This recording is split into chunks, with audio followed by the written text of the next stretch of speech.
আমাদের মধ্যে অনেকজন আছে যে প্রশ্ন করে যে রোজা রাখা অবস্থায় গুল ব্যবহার করে।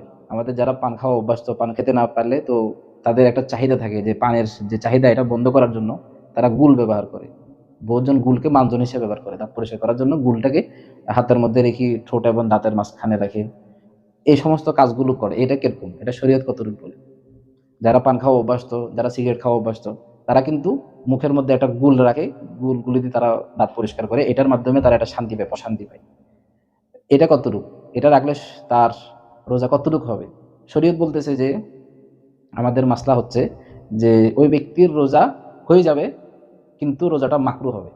খেয়াল রাখতে হবে যে এই গুলের কোনো অংশ যেন গলার নিচে না যায়। যদি গলার নিচে গুলের কোনো অংশ চলে যায় তখন কিন্তু তার রোজাটা ভেঙে যাবে। এই কারণে খুব সতর্কতার সাথে থাকতে হবে যারা এই জিনিসটা করেন। এটা কিন্তু মাকরুহ তাহরিমি। যারা মুখের মধ্যে গুল দিয়ে দাঁত পরিষ্কার করেন, এটার অংশ যদি কোনো মতো যদি ভিতরে পচে যায় তখন কিন্তু তার রোজাটা ভেঙে যাচ্ছে।